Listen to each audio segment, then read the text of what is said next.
Good afternoon, almost just past morning, everyone. I think we can start. I see that there is a beautiful number of attendees for these talks, and I'm very excited and honored to host and to be introducing the two double talks for today by the two colleagues, Antony and Louise Firth.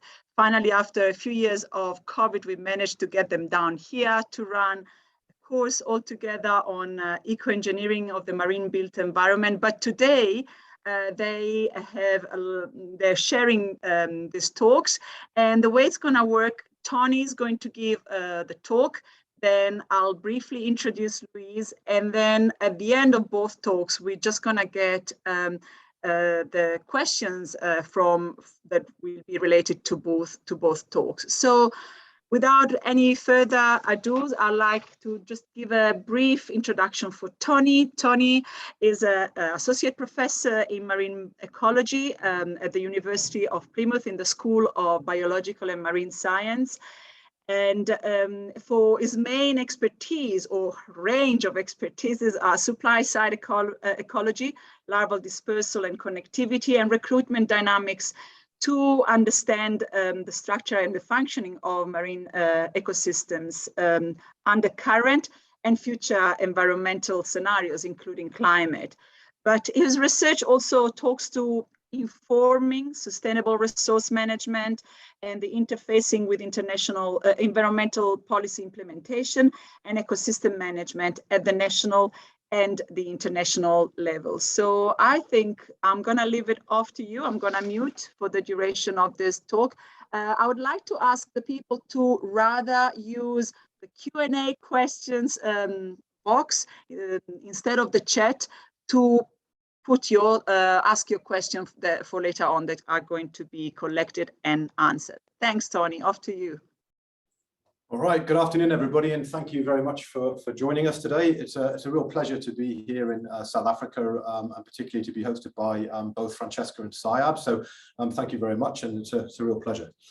So I'm going to spend around 20 minutes talking to you a little bit about the ongoing research I have going on within my research group and various collaborators, which is specifically about understanding ecological networks, trying to understand patterns of diversity and how species are spreading through marine ecosystems. So to start, really to give you some context, we're thinking about kind of global threats to biodiversity generally, and the threats to biodiversity loss more generally. And we can think of this in a number of ways. In particular, this paper by Mahal et al. In 2017 really kind of illustrates how our environments, not just marine, but also our terrestrial environments, are changing. As you can see here, the purple line that's shown on the graph here is the increase in human population since the kind of the mid-18th century. And you've seen this dramatic rise in those numbers. We're rapidly approaching 8 billion people on the planet now. But associated with that increase in human population, we've seen a kind of a decline in natural resources, in particular things like forests, and a transition from those natural habitats to pastures and croplands and other arable farming. And as a result of that burgeoning human population, which is ever increasing, we're seeing large changes to our landscapes and our seascapes, which in itself is leading to significant displacement of organisms and fragmentation of those habitats, so that they're no longer connected perhaps in the way that they were. So the pathways that animals and organisms are using to move through space is ultimately changing. And the capacity for those organisms to move in those different contexts is also changing as a result of climate change, which I'll talk a little bit about later. A really nice paper by Tucker et al. In Science in 2018 kind of really showed the scale of the problem. And this figure, although it's perhaps harder to see, the color of the red here on the figure indicates an increasing human impact across the globe. And you can see particular areas like North America, the United Kingdom, where Louise and I are based, and throughout Northwest Europe, also in India and China and other areas, are really kind of showing really quite large hotspots of human impact in influencing how our landscapes and our seascapes are being used by natural organisms. And the kind of the associate figure here really on the right-hand side is showing the extent to which the species, or a whole range of species, everything from small mammals all the way up to kind of large ungulates and horses and giraffes, etc., are being displaced as a result of those human impacts and that change in those environments. So the scale of the problem is global. In terms of what that's doing to our diversity on the planet, specifically thinking about species richness here, our value of S here, and the way in which habitat area, which is kind of shown on the x-axis here in this figure, and also a measure of fragmentation. So this is how our habitats are being broken up into smaller and smaller components and ultimately being separated in space, potentially becoming isolated. You can see from this figure the real kind of rapid decline in species diversity as a result of not just decreasing area for species, but also as a result of that fragmentation. So the more fragmented our habitats are becoming, so this is going from the left-hand side of this figure across to the right, the more quickly we're losing species in those areas. And that is obviously a huge problem. But the extent to which that fragmentation is impacting diversity on the planet is depending on the scale of which those interactions and those fragmentations are occurring. So this was quite a nice paper, actually just came out late last year, which was looking at two different groups of planktonic developers, so free-living marine organisms here, looking at the non-planktotrophic developers. So these are organisms that are brooded within their environment, so crawl out from their parents and don't move very far. And on the far side here, the planktotrophic free-living organisms that are dispersing perhaps in response to ocean currents and other things. And the different bars here represent three different scenarios of fragmentation, the black bars being kind of unfragmented natural habitats, continuous environments. We have naturally fragmented, the grey bars here, and then the artificially fragmented habitats as a result of human interventions. And what you can see here is that in the different types of species, whether we're considering the direct developers on the left or the planktotrophic developers, the effects of fragmentation are quite varied. So the capacity for individual species to disperse, ultimately that displacement effect I was talking about, is dependent on the traits of those individual organisms, and ultimately that determines the impact of that fragmentation. And what's quite interesting in this example here is that the fragmentation for the direct developers, the non-planktotrophic species here, what we see in terms of biodiversity, we see decreases in that diversity. So we're getting increased selection for a smaller number of species for these low dispersing organisms. And conversely, for the planktotrophic organisms, as we see fragmentation here, we're getting more variable communities as a result of that fragmentation. So the patterns that we're seeing are not just dependent on space and scale, but also depending on the traits of the organisms themselves. But with that said, if we were to look at a meta-analysis for the effects of fragmentation globally, like this one from Jaeger et al. In 2020, here we're having a look at the number of studies evaluating the effects of fragmentation on species and distributions. And you can see here on the left-hand side figure that is fragmentation having a significant impact?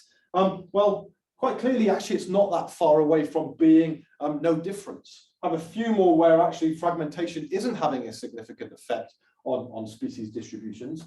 And whether or not that effect is either negative, so is it having negative consequences for species, or positive ones, so the green and the blue respectively, we'll actually see the reverse, that we see actually more negative effects here and a few positive ones. So ultimately what this meta-analysis in particular is showing us is actually the effects of fragmentation of our landscapes and seascapes is rather idiosyncratic. There doesn't seem to be a one-size-fits-all scenario. Nevertheless, policy drivers globally, for instance, the Convention for Biological Diversity, the UN Sustainable Development Goals and so on, are really focused on trying to understand how fragmentation in our habitats is affecting the spatial organization of species and the stability of biodiversity more broadly. And a key kind of tenet of both of these policies, as well as both national policies in the UK and also here in South Africa, is trying to understand how we might reverse biodiversity declines? Can we think about sustainable development in an effort to try and achieve net environmental gain? And one of the ways in which we're trying to move towards addressing these issues is by trying to understand connectivity. And connectivity is a really kind of key process for both terrestrial and marine organisms. To give you a definition, it's an emergent landscape property which encapsulates how species move across space, both as individuals, but also in terms of genetics. So it's a key component to the resilience and persistence of species in these different environmental contexts. And it's argued that this process, this understanding connectivity and ensuring connectivity underpins sustainability in our ecosystems, and specifically kind of underpinning the networks, the pathways through which species both interact within species, but also across species, as well as within their environments. And it's argued that this understanding, this component of connectivity is the solution to biodiversity loss. Whether that's true or not remains to be seen, but certainly it's a key tenet of understanding ecology broadly, as well as trying to understand things like marine protected areas and their relative functioning.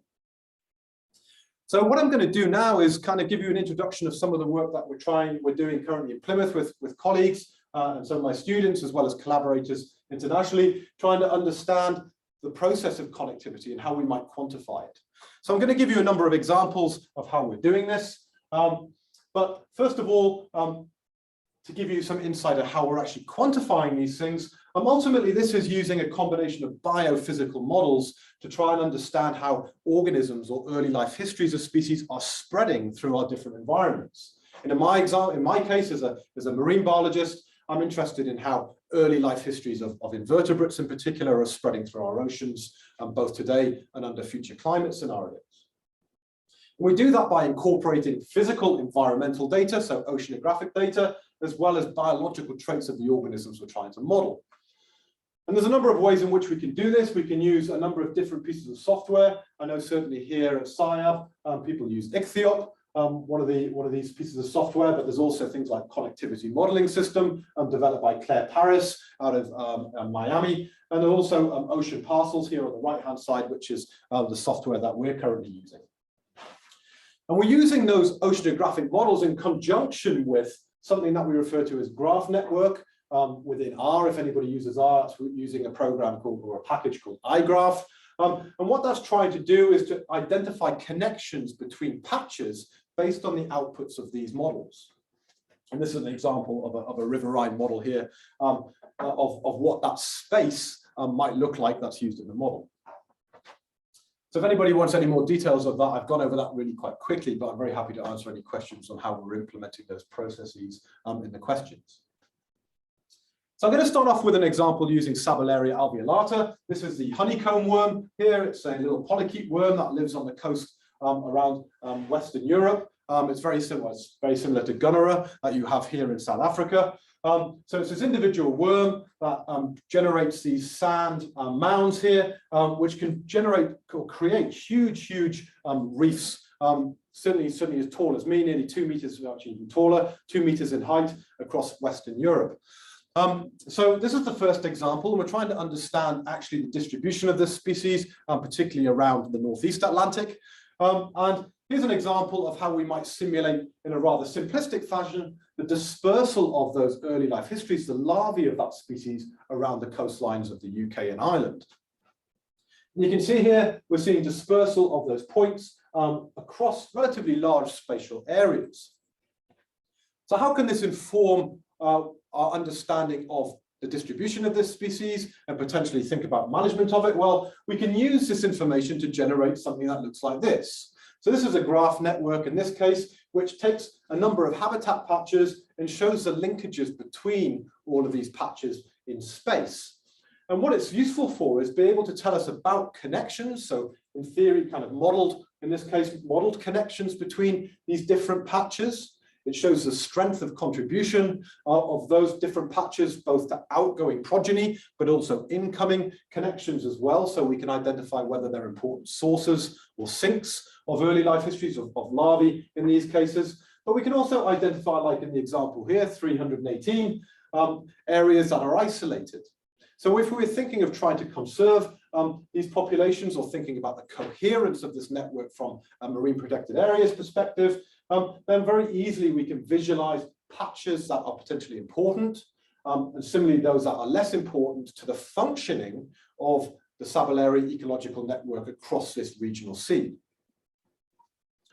We're also doing similar work using cup corals in the Atlantic.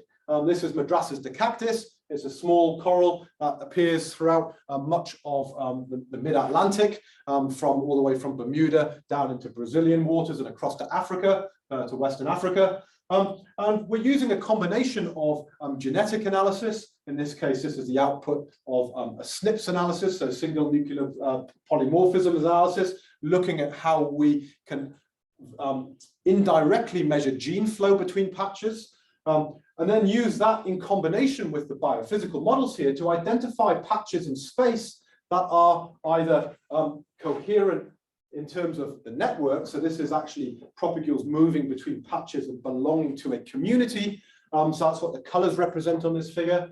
And trying to understand spatially which of these patches are connected and which are disconnected, and ultimately underpin how we might consider their management and protection. And so we can visualize that in terms of a spatial map like here, or we can do it in a more kind of idealized network, like the map shown here in the middle, where we've got all of these isolated populations, these gray circles around the outside, versus these other communities, these patches in space that are all connected. And last but not least, I'm going to give the example of the invasive Pacific oyster, which occurs throughout Western Europe. It was originally introduced to the UK in the 1920s and then again in the 1940s for aquaculture, primarily because it grows fast, it's pretty resilient to disease, and it's a good food product in this case. And what we've been doing in particular with our PhD student, Charlie Clubley, this is actually some of the work from her PhD thesis that's ongoing. What she started off doing is mapping the biogeography of this species through time. So she's collected all of the information from the first introduction of this species using online databases like GBIF to plot how this species has spread across our coastlines. In this case, in this example, from 1999 all the way to 2021. And you can see here very, very clearly an increase in the occurrences of this species across Northwest Europe. But what we're trying to do with this information is trying to understand actually how invasive species are actually spreading through our ocean spaces through time, and looking at the proliferation of those occurrences. So in this example here, this is a comparison of occurrences in 1 year. So the orange squares represent an occurrence event, and then the blue ones in this case indicate occurrences in the following year. And you can see very quickly, just in a single year, we get a rapid expansion of, in this case, the Pacific oyster, just after following that 1 year event. So we're trying to understand then the relative importance of each of these squares in space to the overall structure of these populations and the community as a whole, the population as a whole regionally, by understanding those ecological networks. And using that same principle that I introduced you to earlier in terms of biophysical modeling, we're able to develop these types of images here, like you can see here, showing, again, communities. Effectively, we refer to them as communities here, or separate discrete populations of this species in space, as well as the connections and the relative strength of those connections. So in this example, you can see, based on the different colors, we have 11 communities that are identified for these analyses. Some of them are relatively small, often as a result of complex coastlines and coastal oceanography processes, versus far larger areas that spread over much larger geographic regions. So based on this process, we're able to understand the relative movement of these organisms through space and through time, so that we're ultimately able to then try and manage, in this example, thinking of an invasive species, how we might consider invasion dynamics, perhaps using them to underpin how we might go about monitoring for invasive species. But similarly, if we're trying to underpin the conservation of native species and trying to understand the role of fragmentation in those environments, then again, hopefully you're able to see that there's not too much of a leap to get from that position to trying to understand how we can generate coherent networks for native species. And what we're able to see from this is ultimately how species are spreading. In this example, again, sticking with the example of the oyster, we're able to look at the rates in which these species are actually expanding. And in this data here, you can see how the rate in which, in this case, the oyster has moved from its original source of introduction at time 0 here, all the way through in different directions, most notably in this case, actually in the poleward, so moving northwards into cooler waters in our case, rather than the equatorial movement, moving in a southerly direction here. We're able to understand the rates at which this organism is actually spreading through our oceans. So to kind of sum up all of those sorts of 3 examples in terms of what we're trying to do, we're trying to understand and come up with environmental solutions, trying to understand how changes in our habitats, the contiguity of our habitats, specifically when they become fragmented, can we understand how they operate? How do they underpin biodiversity more broadly? And we're thinking that in the context of coastal development, which is exactly what we're talking about very much in the course that we're running here at SAIAB. And around the coast of the UK, we're looking at how changes in the artificialization or urbanization of our coastal communities might affect that connectivity. So does introducing artificial structures into our coastlines, is that affecting the way in which biodiversity is able to be manifested and ultimately be resilient? We're also looking to do some of that work around Brazil, and we're doing similar kind of coastline analyses looking at that. But we're also trying to understand how climate change is effectively doing that. Because if we think about this example here from Mary O'Connor's work back in 2007, we know that as the climate is changing, we're seeing increases in temperature. And as a result, early life histories of marine organisms in particular are actually getting shorter. The development times are actually becoming a lot shorter, exponentially so. So what this means from a connectivity perspective is that even if the scale of fragmentation spatially is the same, technically, if something is developing over a shorter period of time, the level of fragmentation is actually increasing because organisms potentially can't move across those spaces simply because they just don't have enough time. And last but not least, we're also thinking about how those pathways affect the manifestation of biodiversity generally, trying to underpin our understanding of biogeography. And in this example, this is some work from Katie O'Shaughnessy's PhD, where around Plymouth Sound in this example, we're looking at the strength of interactions between patches at quite small scales, in this case, throughout our estuary that we live in. And in this case, we've got a comparison of the natural habitats on the left and the artificial ones on the right-hand side here.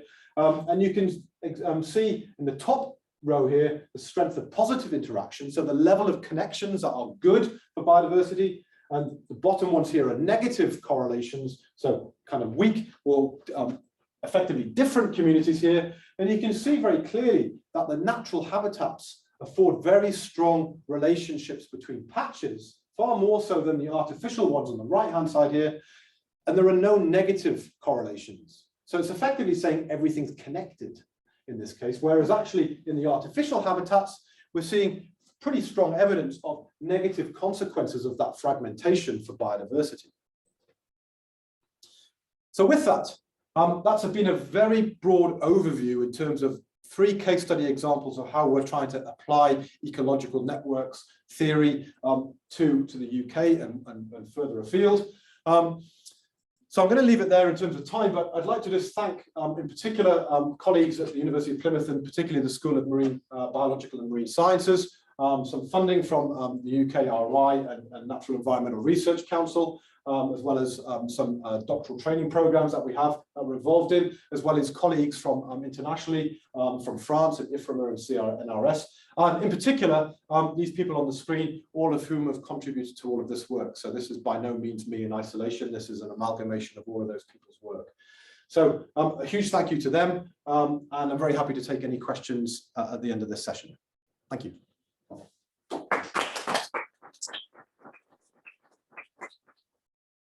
Thank you so much, Tony. I'm impressed actually how you have been able to squeeze in so much important information in 20 minutes. So that's very, very good. Very good. Actually, one thing, actually, if I may, Francesca, one thing, I had one extra slide, and I just wanted to make people aware. Sure, go ahead. Yeah, actually, just coming up, I've got a PhD that's going to be advertised. It's a DTA, a doctoral training assistantship.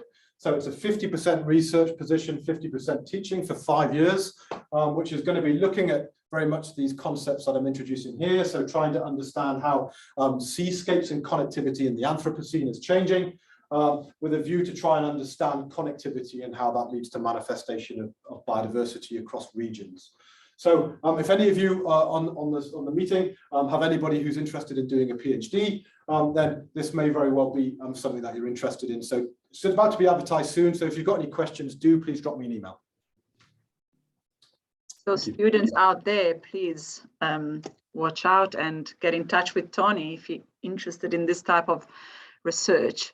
So I think without any further ado, I don't know what's on this side. I'm in one room, basically next door to the others, and this is like the greatness of Zoom hybrid meetings. So while we're switching on to Louise's presentation, I just would like to give you a short introduction to Louise. Louise Firth is also an associate professor in marine ecology at Plymouth University at the School of Biological and Marine Sciences. Her expertise, she's a marine ecologist that works both on natural and artificial coastal environments, and she's interested in the relationships between humans and the coastal environment, so marine community ecology, and how this relationship has changed over time, so historical ecology. She's also particularly interested in the developing of novel ways to make space for nature in human-dominated environments. Here, again, the link to ecological engineering and the connection to our course that we're currently running. And today, she's giving us a slightly different type of presentation, and she's going to talk to us about limpets in our lives. So thank you so much, Louise. Off to you.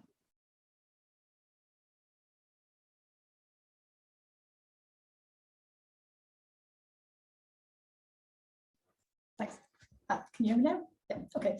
Thanks, Francesca, for that introduction. Yeah, this is completely different and a very different approach. This talk is basically, as the title suggests, it's about limpets in our lives, and it's very specifically linked to a paper that came out last year that I wrote during lockdown. But those of you, some of you, maybe the older people, might see the sort of connections between this and the Life of Brian movie. You might remember this very famous scene, what have the Romans ever done for us, where it's all about the aqueduct and wine and healthcare and all of that. But you can see I tried to sort of bring it into the title here. You've got the three wise men, limpets there, the three wise men here. you get the picture. But this scene from this movie sort of inspired, I suppose, part of my approach to this paper. And rather than thinking about what have the Romans ever done for us, I sort of thought, well, let's start thinking about how we can answer the question about what have limpets ever done for us as humans. Obviously, a very anthropocentric view on things, but this scene, you know, people remember this scene and they get it. So this all sort of goes back to my PhD. Okay, I was doing my PhD in Ireland, and this is one of the main species that I was working on, Patella vulgata, or the common limpet. And I was interested to know about their ecology and how climate change was going to influence them. When I would tell people about the research that I was doing, people, well, first of all, you know, I'd say I was a marine biologist or a marine ecologist, and they always got very excited. And people, you know, you guys understand, those of you who are marine biologists, people get excited when you say that. And quite often I'd be asked the question, oh, do you work on sharks, or do you work on dolphins or whales? No, I work on limpets. Proud. Honestly, the disappointment, a visible disappointment that I would often experience when people would be like, what? Why? Like, people even said, why would you work on such boring animals for 3 years? Anyway, usually the association that people would have at the time was this. I don't know if this is a pastime here in South Africa, but it's a big pastime, particularly in the UK. People love to kick limpets off the rocks. And often when I would tell people I was working on limpets, this would be their association. They'd be like, oh yeah, those things that I used to kick off the rocks as a kid. I made it my mission back then that when the time came, I would fly the flag for limpets and show them to be so much more than kicking them off the rocks. So this is what this paper is. It's the first installment of a two-parter to fly the flag for limpets and really celebrate them. But I approached it in a human perspective, so really sort of showcasing the provisioning and cultural services that limpets do provide in the lives of humans. We know they're obviously very important from an ecological perspective. I am currently standing in the land of the limpet. We all know how important they are from an ecological perspective, but I wanted to showcase provisioning and cultural services.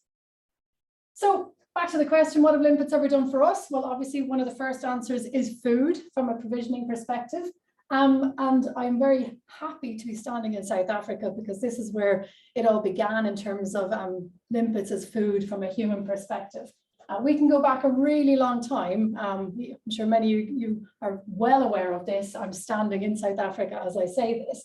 But I was very happy and excited last week before we started this course to visit Eland's Bay on the west coast, where you have a very famous cave and of course megamidden. It's thought to be one of the largest megamiddens in existence. Who knows what will be revealed in the future when storms wash out future middens in time. But yeah, really quite a special place to visit from my perspective, trying to understand the role of limpets in the lives of humans. I've got a couple of students currently working on trying to piece together where limpets were eaten globally. Okay, and we've begun to sort of pull together the story in terms of where there's evidence of limpets in middens on a global perspective. And this map here is just showing you the very beginning of the story. And you can see that there are lots of red dots all over the world. And this is where limpets are showing up in middens from a global perspective. And very often, they are actually the dominant species that are found in these middens. So this is telling us that people were certainly eating limpets in many places, typically, certainly on a global perspective. The image here is just showing you an image from the west coast of Ireland, where I did a lot of my PhD research. And all of these shells here are basically limpets. And this is sort of showing you quite how dominant they can be in some of the middens. If we fast forward through time a little bit, many ancient cultures were feeding on limpets. The example I chose here are the Greeks. Some of you will be aware of Aristophanes. He was a very famous ancient Greek poet, and he wrote this famous poem called Assemblywomen. If you translate it, okay, this is part of the poem here. When you translate it into English, it translates as basically a recipe. And you can see here, limpets is the first thing that gets mentioned in the recipe, in addition to oysters, steak, lampreys, blackbirds. Not a recipe for the vegans, I think. Maybe this wouldn't be such a popular recipe in today's world. But you get the picture, okay? So there are a Greek play being written about a recipe that includes limpets in it. Fun fact, when you translate this into the Latin alphabet, this is actually one of the longest words in existence, which I thought was kind of cool. Fast forwarding again through time, okay, people were eating limpets in many parts of the world. Where I'm from in Ireland, there's very much an association of starvation and destitution associated with limpets. And a lot of this is because it links to some of the famines that happened in Ireland throughout the 1800s. This one here, this just gives you a quote from the Great Famine. This is one of the major famines that happened between 1845 and 49. And this quote tells you that there was not a periwinkle or limpet left in the strand, but they picked. There's some evidence to suggest that during this famine, where the population of Ireland reduced by at least 2 million people, it went from about 8 million down to 6 million people. So it was a really significant event from a population perspective. But people in coastal areas in many ways fared a little bit better because they had access to marine resources such as limpets, mussels and seaweeds. But this sort of relationship with limpets being, sort of poor food and destitution is really captured in this old Irish proverb. Shock and shock on Tornia, no Sporniak is Bahadich, which basically translates as avoid the public house. So stay away from the pub, or you'll end up poor and eating limpets. And there are lots of Irish sayings that really make that link. I could put up a few more, but this is my particular favourite. This is not a unique story. If you go to Scotland, there are lots of references to the Highland clearances and links of destitution and feeding on limpets and using limpets as bait. One person even told me that limpets in Scotland during the clearances, it's almost synonymous with struggling for survival and yeah, really destitution. Limpets equals destitution from a Scottish perspective. If you're interested to read more about this, Neil Gunn, an author, has written lots of books about the Scottish clearances, and limpets feature very heavily in his books, and you get a sense of it from this one here, The Silver Darlings, really captures this sort of connection. Sticking with the sort of destitution survival theme, this year, of course, very significant event, the discovery of the Endurance in Antarctica. But Ernest Shackleton, obviously, we all know that this is like a big, major story of heroics, where he basically went back and recaptured his men on Elephant Island. There's a wonderful quote from his book South, which describes the moment when the ship came around the corner, basically, to save the men. Here's the quote: "The hoosh pot with our precious limpets and seaweed was kicked over in the rush. There, just rounding the island, we saw a little ship flying the Chilean flag." So it's telling us that the moment that they realized they were going to be saved, the 22 men were cooking limpets. The reason they were cooking limpets is because they had wiped out all of the elephant seals and penguins, but limpets kept them alive. And I think this is quite a wonderful moment that it was there, when they knew they were going to be saved. So yeah, just in some cultures and some stories, there's very much a destitution and survival story. Of course, they're subsistence harvested. In South Africa, many people still subsistence harvest limpets today. Tony and I are heading off to the Wild Coast later on today for the weekend. I'm not sure if we're going to see scenes like this, but certainly limpets are very much subsistence harvested still today in South Africa and many other places as well. In some places, they are considered a delicacy. Probably most famously, people think of places like the Azores, Gran Canaria in Northwest Europe, where they are very much a delicacy. But I prefer the story about Hawaii. They're referred to as ohihi in Hawaii, and people risk their lives collecting them, which I think you get a good sense of how dangerous the conditions are in Hawaii. They've been wiped out from many of the accessible places. So the only places where you can actually find ohihi today are in really wave-swept environments where people have to really take huge risks to get them. The rewards are great though, because they are considered a delicacy. They are used for all sorts of special events, and people will pay a huge amount of money for ohihi. So much so that it's captured quite a lot through art. This is a beautiful illustration, I think, showing you ohihi harvesters being threatened by big waves coming in here, and you can see all of the limpets here all over the rocks. There's even songs about this in Hawaii. There's shrines all over the islands where people have lost their lives. There's all sorts of basically warning signs telling people where it's really dangerous and they shouldn't really be collecting them. As the story goes with many fisheries, of course, we've driven them to collapse in many parts of the world. This is an example from Mexico. I don't know if you're aware of the largest species in the world. This is Scutellastra mexicana. You can see here that this is a monstrous limpet, even bigger than many of the species that you have here in South Africa, which are also monstrous. But this is a sad story. There are very few of these guys left. They're on the Mexican red list. Other species in Europe, for instance, are also on the IUCN red list and are in danger of extinction as well. So in many places, we have actually driven them to near extinction, as the story goes with many fisheries. So, okay, I've dealt with a little bit about food. What else? Okay, food is probably the main story, but when I was writing this paper, honestly, I was just amazed and blown away by the amount of stories and anecdotes and things that I learned about how useful limpets were in the lives of people. I don't have many examples here because this is a short talk, but if you're interested, yeah, I can tell you more. I can send you the paper. Certainly, I laughed a lot on learning about this. What else?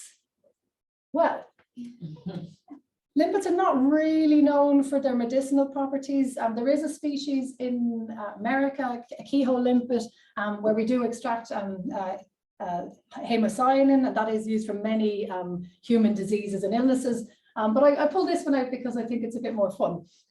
So this is a thing. At first I was like, no, it's not. It is.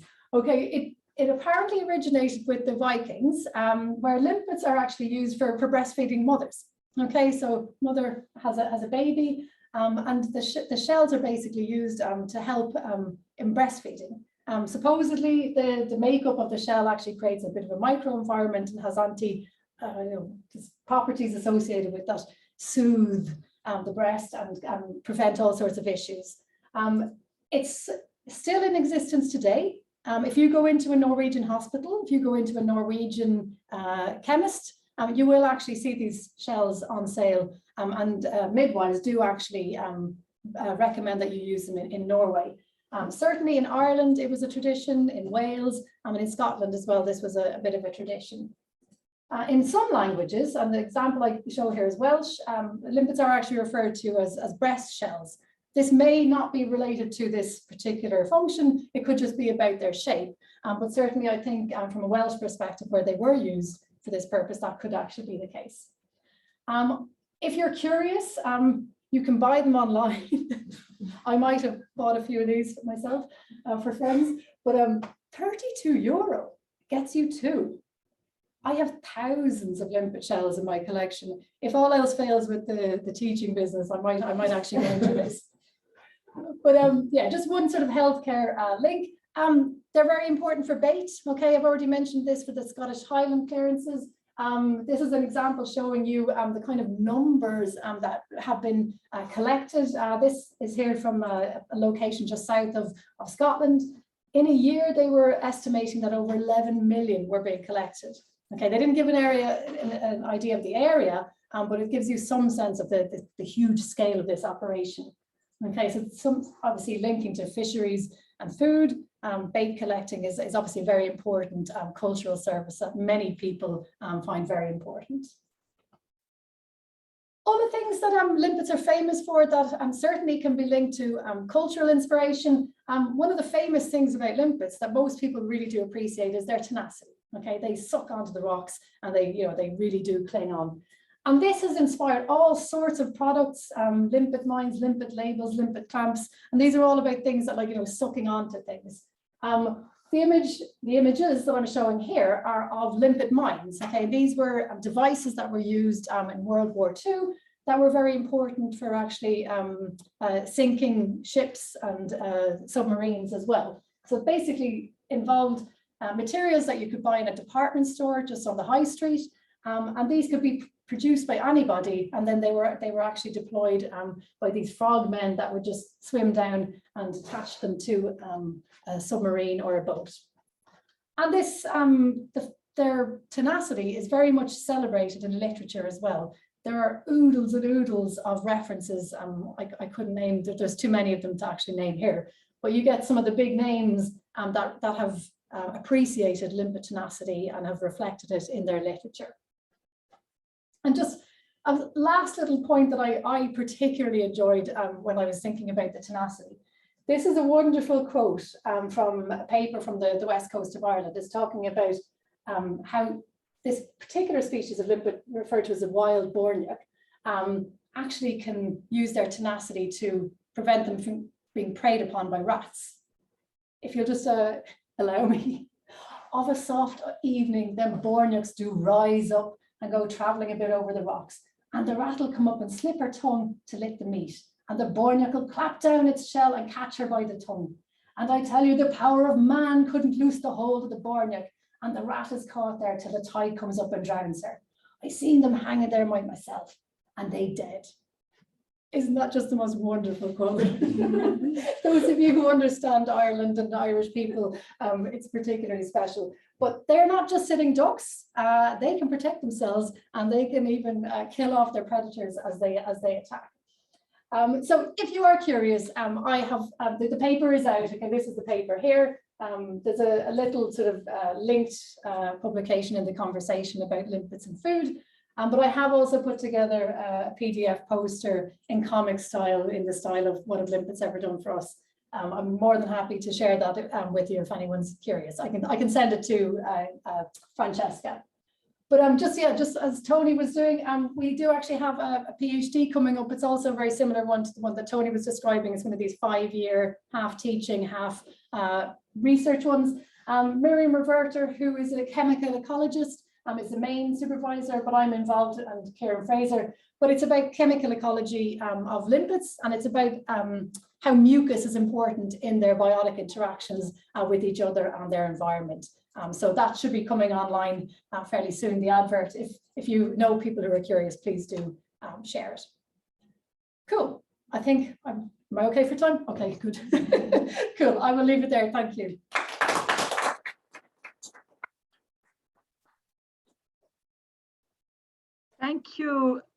Thank you, Louise. What an amazing idea. And I really am looking forward to look at that and read that cartoon. I think it would be a very good educational tool to also get to schools and get to really inspire young adults or children into this, reading more about a different way of approaching biology and the use of limpets. And so I think now that yes, we've got the first question. Now that we finished with both talks, can you hear me properly, Louise and Tony? So I can read the questions as they come, and then you can answer. The first, I'm going to read as they are. The first question is by Penny, who says, thanks, Louise, for a fascinating account of limpets and their place in our lives. What resonates for me as a non-scientist is the breadth of your reading and cross and transdisciplinary approach to feeding your passion and understanding your animal of choice, including historical narrative, classical literature, indigenous knowledge, poetry, etc., etc. Great science communication at work. How did these add value to you as a practicing scientist? Oh, thank you. Thank you. Great question as well. I'm a better scientist for it. We all strive to do interdisciplinary work, but like you say, this truly was interdisciplinary. I've never read so many different types of papers, and I laughed a lot. I really enjoyed doing it. It was really enriching, and it showed me another way of doing science. So much so that, if I had £1 million, where would I actually invest my research? I'd probably be investing it in historical ecology. It was really, really enriching and really rewarding. So yeah, I think it just showed me another way of doing science. I come from a very quantitative background, and I used to only, include p-values in my talks. I feel the release to be able to give a talk without a p-value now. No, it was very enriching. Thank you. I'm just getting also one note from one of our from Vanessa, who says, please do send both adverts or information about your the PhD adverts, and so we make sure that they're also going to be distributed broadly through the different channels that we've got here. And I've got another question for Louise by Richard Horeb. Thanks for the insightful presentation on the limpets. What is the nutritional content of limpets? Ooh, good question. I can't answer that question, but I know that there is at least, there are papers on the nutritional content. I couldn't tell you what the numbers are, but yeah, there are papers comparing other types of shellfish. But yes, I'm not going to pretend to know the numbers. Maybe there's other people on this call that can answer that. Yes. And I just wanted to just add a comment as we're still receiving questions that we had, and I saw there was a colleague from University of Walter Sisulu University who did his PhD on limpets and exploitation of limpets on the wild coast. I saw Vincent Motorbang was at least earlier on featuring as the participant. So it's great that it's really like I said, a current topic for us, because as you also underline in your presentation, South African, especially for subsistence fisheries or subsistence, they do indeed use this important resource. I cannot see any, I don't know if there are any other questions. I would like a question for Tony as well. Otherwise, so long I can go with one question for Tony. Well, I've got a double question for Tony. In your modeling exercise, Tony, do you all, number one, relate to local oceanographic models? So do you feed your biological information or onto localized models?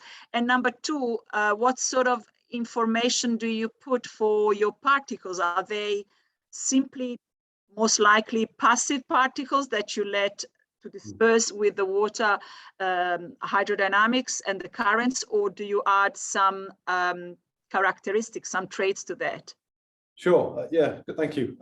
So to answer your first question, the underlying oceanographic data we're using is from the Met Office in the UK. It's part of their NEMO output. It's their Atlantic margin model, so the AMM 15, which is a 1.5 kilometer resolution model, so it's pretty high resolution. You know, most of the ROMS data often is you know, orders of magnitude higher than that. Certainly often people are using either 7 kilometer or even half, you know, 1/12 of a degree data. So it's very high resolution. We're also working with some colleagues at Plymouth Marine Lab who use FVCOM, which is another approach which uses unstructured grids, which is able to put in even more highly resolved coastal dynamics as well. So that's the underlying data. In terms of the behavior, yeah, good question. We're currently starting with using passive data because I'm not particularly confident in the way in which we implement larval behaviors into models.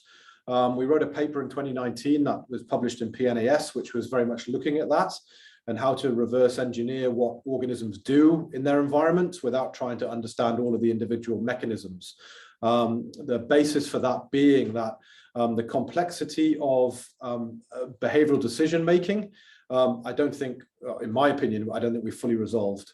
So we're starting off with a passive approach. And with a view to kind of understand that in the first instance, and then we'll be building complexity moving forwards. What that will entail is yet to be decided. Thanks so much. Thanks so much, Tony and Louise. I'll check.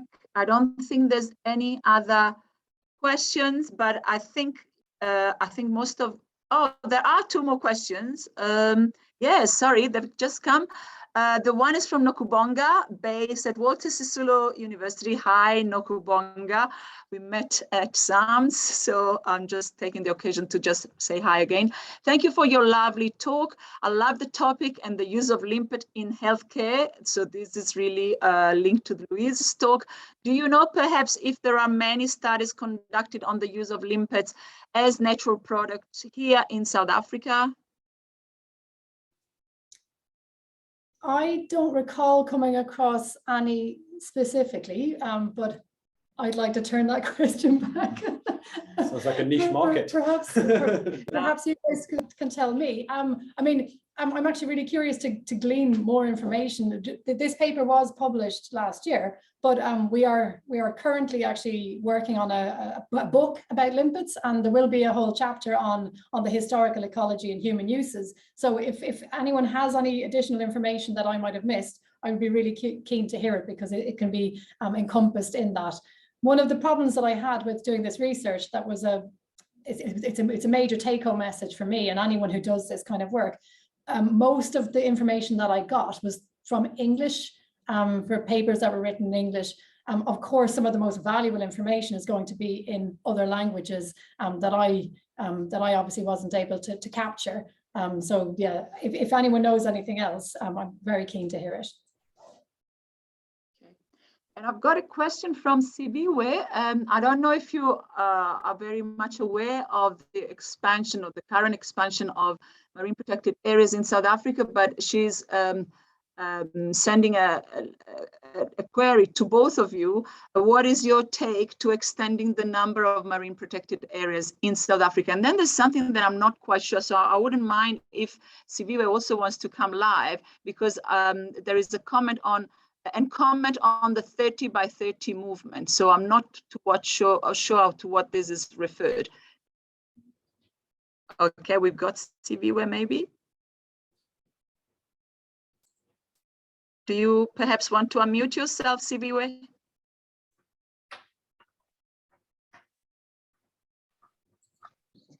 Hi, everyone. Hi, Sibiwe.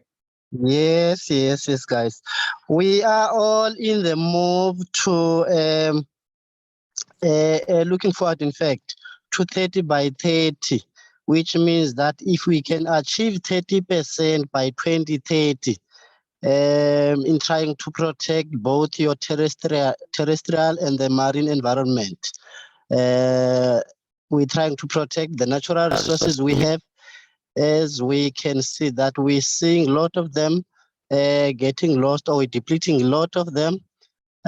So we are trying by all means to increase the protection of our natural resources in both in the terrestrial and the marine environment. So this is one of the bold steps that we are taking and we are trying to achieve. So this is something that I'm just throwing at you guys just to see if you are supporting this movement. Thank you very much. Okay, Nkosi, thank you. Yeah, in terms of I don't know how MPAs work here in South Africa. Certainly, I've got a better idea of it in the UK and across Europe. And the implementation of marine protected areas in the UK is based very much around a human driver of need, rather than often protection for the environment. And ultimately, we have moved towards an approach trying to avoid conflict between humans, and aren't necessarily the best decisions, in my view, towards actually achieving better environmental outcomes in terms of nature. So the argument to say, should we have more MPAs? I think I would probably say yes, but ultimately, I don't think the objectives are perhaps as well defined, nor are maybe as appropriate as they could be. With that, I think then also, as I've already mentioned, in terms of ecosystem services, I think that then becomes the problem. And ultimately, whether or not you've got the infrastructure to be able to ensure that you've got buy-in and also protection for those marine protected areas. You know, if it means that you're going to be effectively displacing people from their livelihoods, then that becomes a very challenging question. And you're saying, well, how is it going to be replaced? So I think the premise of 30 by 30 and ultimately greater environmental protection is something that we all should be striving towards.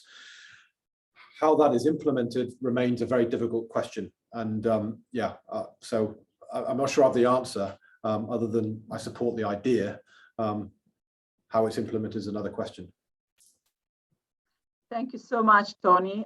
Great intervention and linking to our current planning for expansion into marine protected areas. I think that field is always very much debated, and in South Africa there is a lot of information. There are a lot of projects that really are looking at the biology of what is necessary from a genetic point of view, from a larval point of view, from a movement through telemetry or BRAF, so abundance and where they are.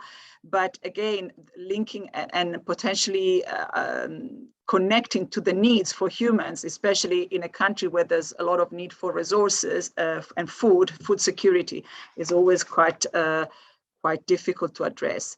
But I think we just hit the 1 o'clock. We just had a few good interventions. So I just like to thank everybody for staying here during these hours today, but mostly I would like to thank Louise and Tony for very, very interesting talks. It's always good whenever there is an international collaborator visiting, just grabbing them and just say, please do present, because we really need more and more of this type of interaction. We're always very excited to hear what's been done in other parts of the world. So I wish you a very good Friday afternoon and a good weekend, and I hope to see you and host you again soon for more talks. Thank you everybody for staying with us. Cheers. Thank you. Thank you.